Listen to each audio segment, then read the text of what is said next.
the 19th of February. Just in case there's anybody watching online, I'll do a few introductions. On my right is Steve King, Team Leader for Major Developments, who will be making the presentation this afternoon. On his right is Anne Biggs, Assistant Director for Planning. On my left is my Vice Chairman, Councillor Sweatman. On his left is Solomon Agutu, our Legal Advisor today. In the corners behind me are members of Democratic Services who will be taking the minutes and running the technology. And around the tables in front of me are the members of the committee who will be making the decision today. So if you can move on to the agenda, item 1 to note substitutions in accordance with Council Procedure Rule 4.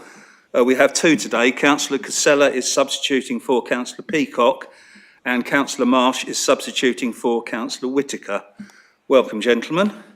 Item 2, apologies from the aforementioned Councillors Peacock and Whitaker. Items 3, to receive declaration of interest from members in respect of any matter on the agenda. Can you push your buttons if there are any, please? Right, I see none. Item 4, to agree by general affirmation the minutes of the previous meeting on the 22nd of January. Are members happy that I sign those as a true record? Mr. Thank you very much. Sorry, Councillor Bates. I did copy you in on some correspondence regarding the part 2 of the agreement. That was the travel plan and how it was being progressed. I never got a reply from that. And then I asked for it to go on to 10.2 as a question today. Now, Sorry, I haven't seen it. When was that sent? About over a week ago. I'm sorry, I didn't receive it. Well, I don't know what's happening with their mailing system. What was the actual... Well, it was, I wanted to know how we were progressing the item part 2 of the agreement of that application, the travel plan. For which application? The one at the LD. Are we talking about Burgess Hill now? No, this is the last meeting. Oh, the Hayward Heath Yeah. one. Can we take that under 10.2? Well, the problem, it seems, I've sent, using the district mail, I've sent a question in, haven't had a reply. I asked for it to go on 10.2 and still haven't. Was it just sent to me or was anyone else copied in? Well, Solomon was basically, and yourself on that. But have you seen it? Neither of us has seen it, I'm sorry. In that case, we can't. Well, it was, I didn't get a reply from the first question. Well, yeah, probably a good idea to follow it up, but yeah, neither of us have received it. So. Okay, well, I'll have to copy it through and find out what's happening. Thank you. Okay, so if we can move on to item 5, to consider any items that the Chairman agrees to take as urgent business. I have none. So we now moved on to the substantive part of the agenda. DM 25-3261, the Martlets Shopping Centre, Burgess Hill. I'll ask Steve King to make the presentation, please. Yeah, thank you, Chairman. There's no updates on this one. So, just to run through the application. So the application seeks planning permission for a variation of condition 14 attached to a previous planning permission at the Martlets in Burgess Hill, and that relates to an extension to the hours condition regarding the service yard, and that's to allow greater use of that aforementioned service yard. So just briefly run through it. This is the application site here outlined in red. I'm sure members are very familiar with the site. It consists of approximately 2.46 hectares of land in the middle of Burgess Hill, contains a number of buildings and structures, including a multi-storey car park. The site's bounded by Church Walk to the north, Civic Way to the south and southeast. You've got the Martlets Centre, an indoor shopping centre to the east, and down here you've got existing car parking. Immediately to the north is the St John's Church, which is Grade 2 star listed, and the adjoining conservation area. So the planning history of this one is set out in section 8 of the committee report.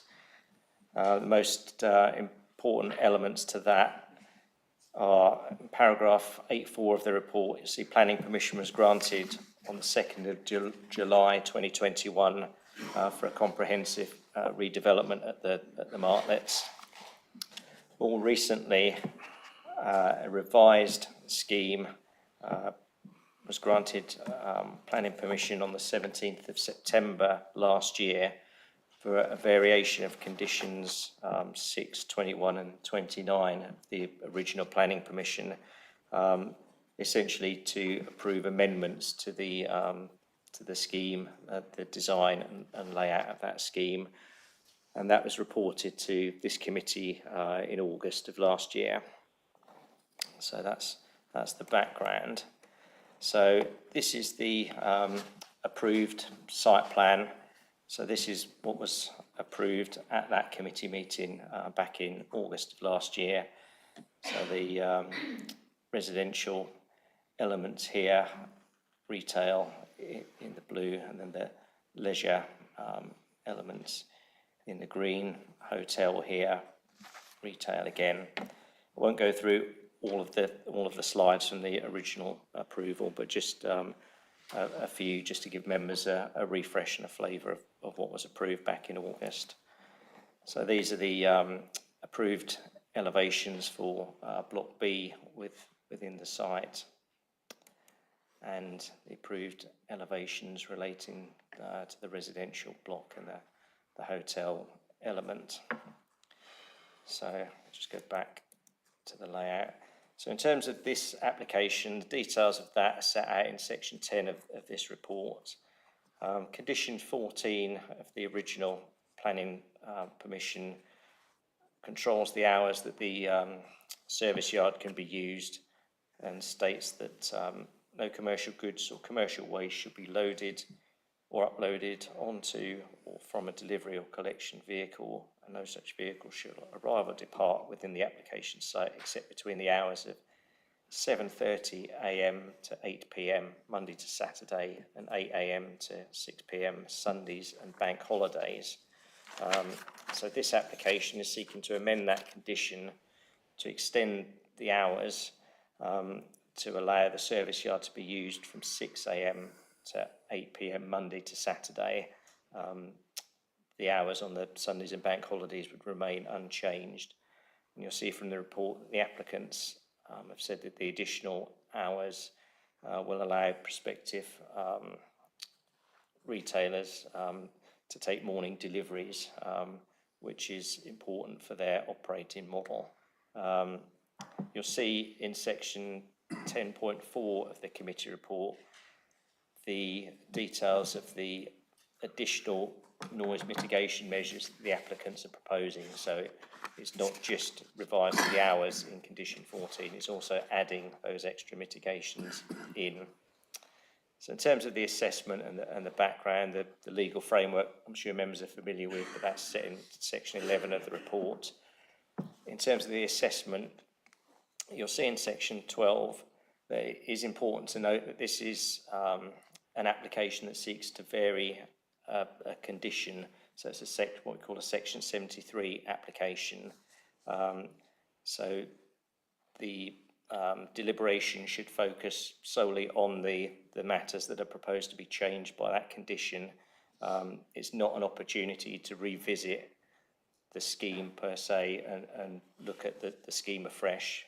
We've got to focus on the condition that's sought to be changed and any issues arising from that. And with that in mind, the main issues are set out in the committee report. Residential amenity, that's dealt with in paragraph 12.4 onwards of the report. You'll see that with the additional mitigation measures, the council's environmental health officer has no objection to the application, and there's been no objection from any third parties, and the town council are happy. So you'll see that officers are content that with that revised condition in place, there's no significant or substantial harm in respect of neighbouring amenities. The other main issue relates to transport, and that's in section 12.19 of the report. And again, you'll see there's no objection from the local highway authority, and we're of the view that there'll be no material impact on the operation of the highway network and no impacts in terms of highway safety arising from this proposed change. The other matters, I'll very briefly just reference them. In terms of the impact on the heritage assets of the listed church in the conservation area, again, the proposed change will make no difference to what's already been approved. And in relation to infrastructure, the signed legal agreement will just carry forward onto this planning permission if it's approved today, so it will be exactly the same. So with that in mind, offers a content that the application is acceptable. Will be no unacceptable impacts on neighbouring amenities, and on that basis it's recommended for approval, Chairman. John, just very quickly, sorry, just a couple of photos of the site, just so I'm sure members are very familiar with it anyway, but this is a view from within the service yard. So this is looking up towards the existing residential properties, a couple on the ground floor, and then there's residential properties above.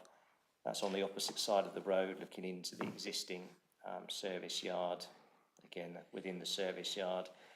And this is from the first floor of those flats there. So again, looking down to the existing service yard, you can see the existing multi-storey car park there, and then just some wider photos of the site. And as we know, a lot of the buildings are empty now. So that's I'm sure members are very familiar with the site. That's it in terms of the presentation, Chairman. Thank you very much, Steve. Can I emphasise to members that as this is a Section 73 application, the only matter for discussion today is actually the extension of hours. And the other comment that I would make is that I see they are prepared to accept a condition that deliveries prior to between 6 and 7 will be by electric vehicles only. Right, Councillor Marsh. Thank you, Chairman. Yes, exactly. I was going to say that. Paragraph 10.4 says it all. No petrol, diesel, which means electricity. No reverse alarms, which is the most annoying part of a lorry going backwards. I know it's for safety. I think this is, that's it. I don't think anybody else can say anything else about it because it's there. They've agreed to it. So I will move as recommended unless anybody else wishes to speak, Chairman. No, I've got a couple of other speakers, so we'll hold on that for the minute. Councillor Bates. I haven't got a problem with the timing, and I'll quite happy to second that. The only questions I would like to know is, because of situation locally, we have lorries pulling up in the roadway waiting to go into the yard. Now, I don't know how that will affect this particular operation. And the other thing is, because you said 8 o'clock at night, what happens if vehicles are turning up sort of near to that time and going over that time? Is that acceptable for this particular condition? Steve.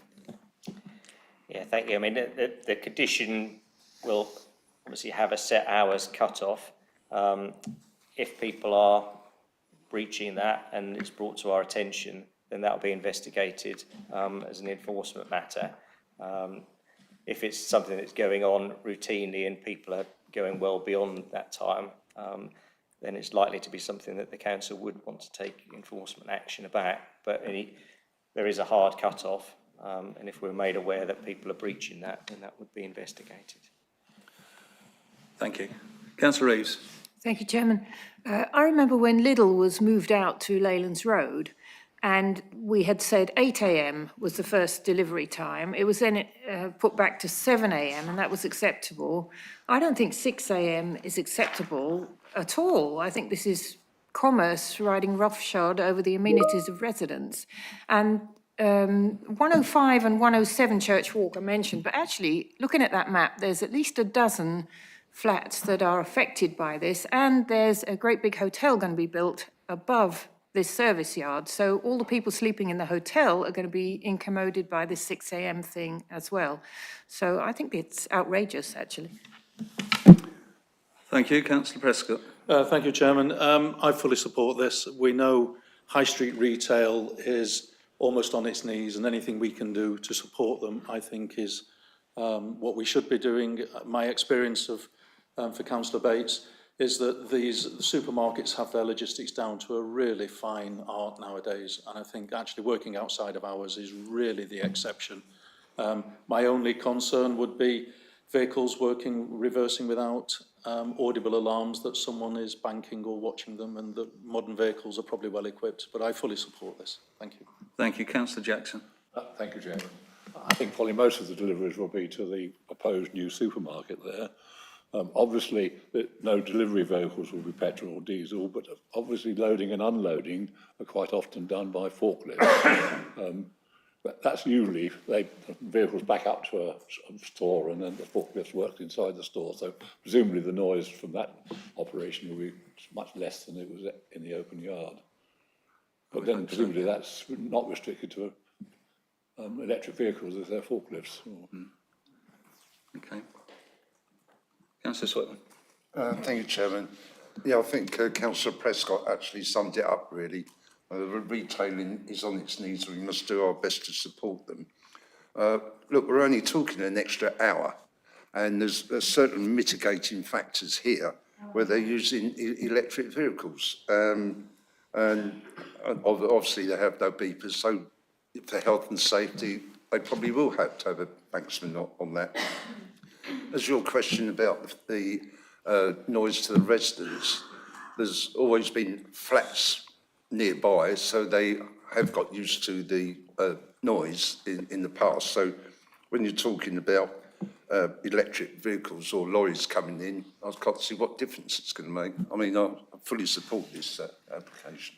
Thank you, Jim. Thank you. Councillor Reid. Just to make it clear, it's an hour and a half that we're yeah. asking, yeah, so it's moving back from what, 8:30 to 7, yeah. 7:30 to 7:30 to 6. 6, sorry, yeah. Right, there's no other members wishing to speak. Councillor Marsh has proposed, Councillor Bates has seconded. Could we move to the vote, please?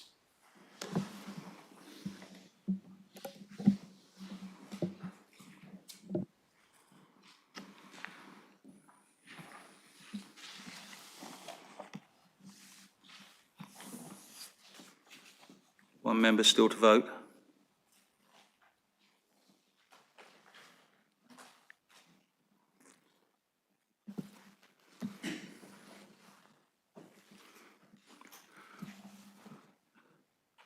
Okay, the vote is now closed.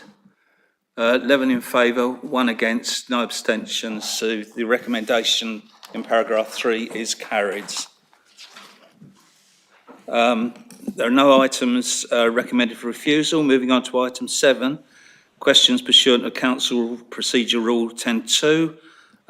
Due notice of which have been given, I have none. I'd just like to apologise to members that they've had to come in for a relatively short meeting today. We did anticipate 2 other applications, one for Brookfield and one for East Grinstead. The Brookfield one wasn't ready in time, and the East Grinstead one has been withdrawn so that the applicant wishes to produce some more detailed reports before it goes before committee, which will probably be in 2 months' time.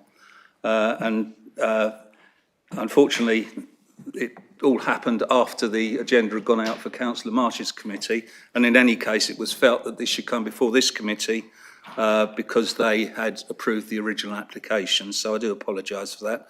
And I'd just like to say that this is going to be the last meeting for Anne Biggs, the last district planning meeting anyway.